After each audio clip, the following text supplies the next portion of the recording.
Hey, Hey. we are out in the garden. We're gonna harvest, forage some gooseberries from our garden right here. We make gooseberry wine. We're gonna make gooseberry wine. We could tell them. We could say it. So yeah, we're gonna harvest these, forage them real quick, and then we'll make the wine. We'll start. Then we make the wine. We start the fermenting process. I'm gonna show you the gooseberries up close because they've never looked like this. Like since we've moved, oh my gosh, since we've lived in the Colorado mountains, our gooseberries have never looked like big and juicy. And these are definitely big and juicy. We're harvesting them when they're a little underripe, right? Yeah.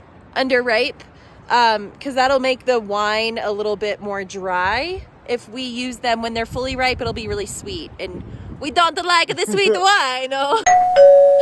Stop. Don't do the voice.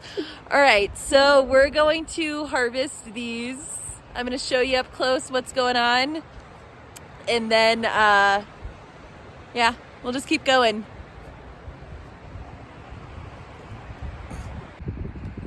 So you can see the gooseberries here. They're really big and juicy.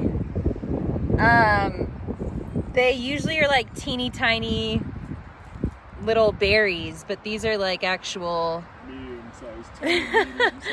I would say they're like the size of little grapes, which are Never seen grapes so small. very cool. Adam. And they're everywhere. They're on this whole bush. Let me do 0.5. They're all the way across. So we have a ton to harvest or forage. So let's get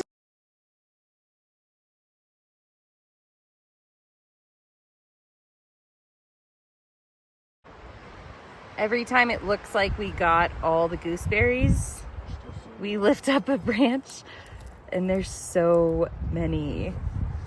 This is just like overflowing, which is really nice. But they have huge thorns. I don't know if you can tell right here. These huge, huge thorns. So it's kind of a pain to harvest them, but they're in little clusters like this. But yeah, we have a lot to harvest. We have almost a full basket, so we're gonna weigh that and see how much we have. We wanna harvest as many as we can. The wine recipe calls for 4 pounds for 1 gallon of wine. So we wanna try to harvest as much as we can and make as many gallons of wine. But you can see there's still so many all back here that we're gonna have to somehow get to. But we're doing it. Yeah. All right, we have a full basket of gooseberries. Woo! And this video is brought to you partly in This video is brought to you in part by Sus Bazaar. Sus Bazaar. SOZBazaar.com. SOZBazaar.com. So, gooseberries. We're gonna take these inside and start the fermenting process. We have some champagne yeast. So yeah, we're gonna start fermenting them. Not today. Not today. Maybe not tomorrow. Maybe not tomorrow. We don't even have the champagne yeast. You just told me we did. I said we're going to. So we just didn't want all the deer to eat the gooseberries. Yeah. You So saw them out here today. We saw them out here today. Eating them. So we are harvested. All right. All right, take 3. Cut. Action. So we harvested the gooseberries today, and we'll start fermenting them as soon as we have the champagne yeast in hand. It better taste good because there's so many pricks. We got tore up. Our hands. We were bleeding. Still bleeding. I was weeping. Unrelated. So totally unrelated. But yeah, that's that. I guess I'm gonna stop rambling. We're gonna go ferment. Not now though. Not now though. All right. right, so we are going to sanitize our bucket. That's one of the most important steps in fermenting. So let's get started. First, I'm going to sanitize my hands just to make sure that they're clean. And then we have a food safe bucket. I'm going to spray the lid down on both sides. And put it somewhere to dry, and then spray the bucket out, the whole inside, all around the lid, and probably the outside, just to be safe. Just to make sure no like unwanted bacterias or anything gets in there, so it doesn't contaminate our batch of wine. What are you sanitizing with? Star San. Sweet. It's diluted with water. It tells you on the bottle how much to dilute it. I don't remember. Sweet. And that's it. Whoop whoop. So we're gonna dump the gooseberries. We making the wine, we making the vino. Go in. We're gonna dump the gooseberries into our sanitized bucket. All right. Nice. We have like 10 pounds, and we're gonna do like maybe 3 gallons of wine, hopefully. Sorry. All right. Next step. So we are not using any sulfates in this wine, so we still want to make sure we sanitize the fruit, which is what that normally does. But so we are going to pour boiling water on the fruit for a few minutes and kill off any bacteria that might be in the fruit still. So we're gonna boil about a gallon of water, and then yeah, I forgot. Slowly add the sugar. Oh yeah, okay. So we're gonna boil a gallon of water and slowly add the sugar, and then dump that while it's boiling into the bucket with the fruit, and let that sit for a few minutes, and then add the rest of the cool water and let it cool to temperature before we pitch the yeast in. Whoop whoop whoop. So we're gonna start boiling water. Sweet. Should have gotten some smaller containers. Is that insane? 1 cup. 15 more. All right, we're gonna speed this up and not show the process of weighing out, measuring out 16 cups of water. All right, so we're gonna make the simple syrup sugar water, which is basically going to feed the yeast and produce alcohol. We're going to pour it over the berries when it's still boiling hot, so that way it kind of cleanses the berries and gets any wild yeast, and that won't have to like fight with the yeast we're going to add to it. So I'm going to slowly add this sugar. This is 5 pounds? Yeah, 5 pounds. 5 pounds of sugar to 16 cups of water. So I'm going to slowly add the sugar while I'm stirring it, so that way it dissolves. And yeah, once this is done, then we'll just pour it over the berries. Sweet. Is that it? I guess for now, this is kind of a boring part, isn't it? Maybe. Unless you tell us a story, Adam.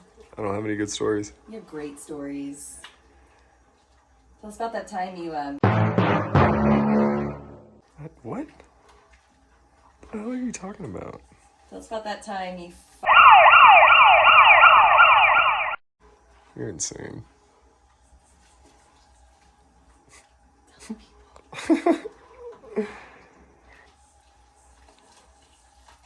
Boom. All right. I guess I'm going to let it get, like, bubbling a little bit before I pour it over the berries. You want it boiling? Good and boiling. Good and boiling. Bubbling. Bubbling. So yeah, the sugar's dissolved. I'm going to let it boil for a second, and then we'll pour it over the berries. All right, I'm gonna mush up the berries. Sweet. Before we pour the sugar. Before we pour the sugar. We got to smash them. So we gotta smash them. I'm gonna use a potato masher that I sanitized and sanitize my hands and my arms because I might just mash them with my hands. Do it. Scooch still. Scoop, girl. Still. All right. So we'll see.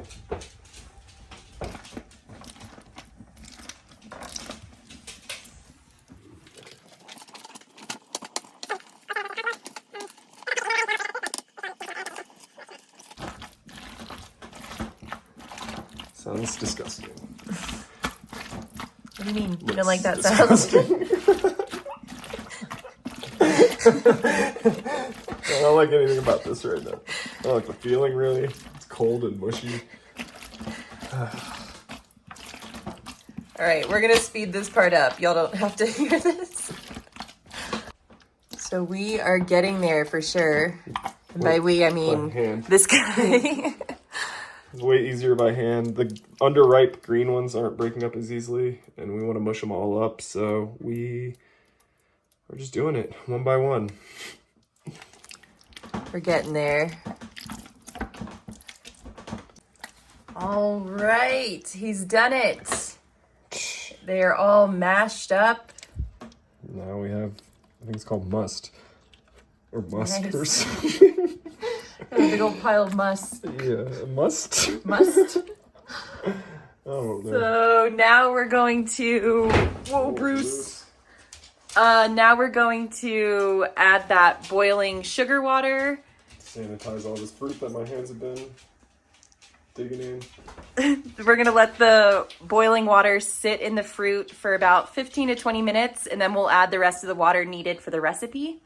And then we'll get the pectic enzymes, the yeast, and the yeast nutrient in there. So yeah, we're almost set. Getting there.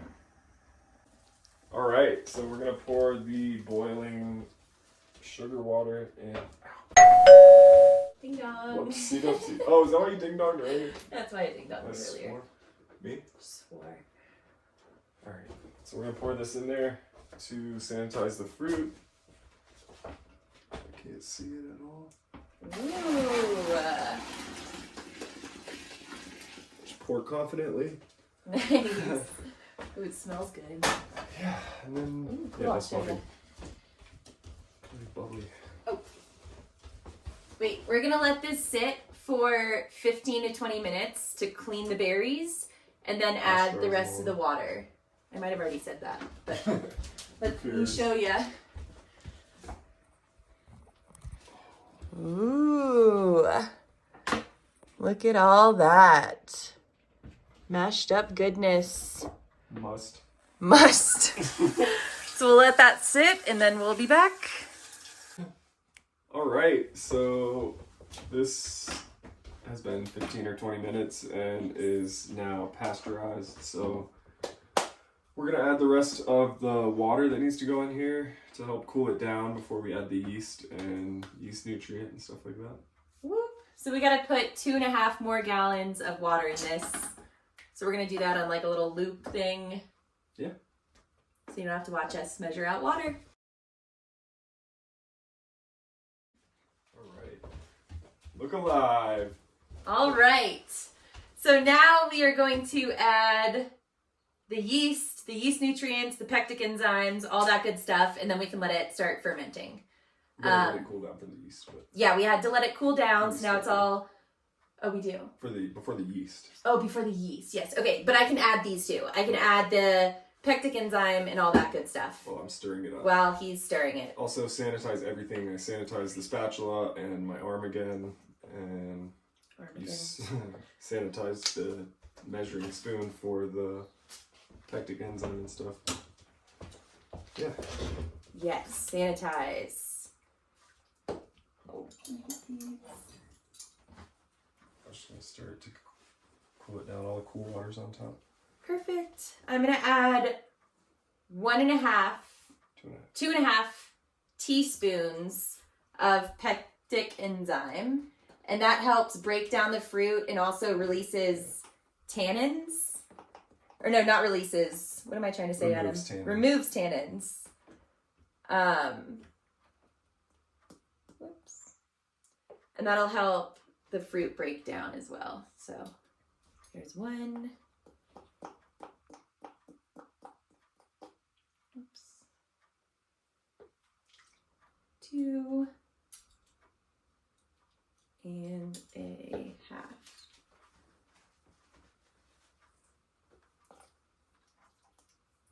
So a lot of whole berries. Okay, so that is that.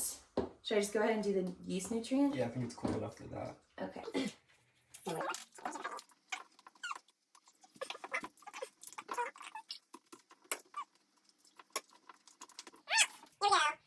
nutrient. I'm going to add the same amount, 2.5 teaspoons. They're little like crystal balls. Oh, interesting. Okay, there is 1.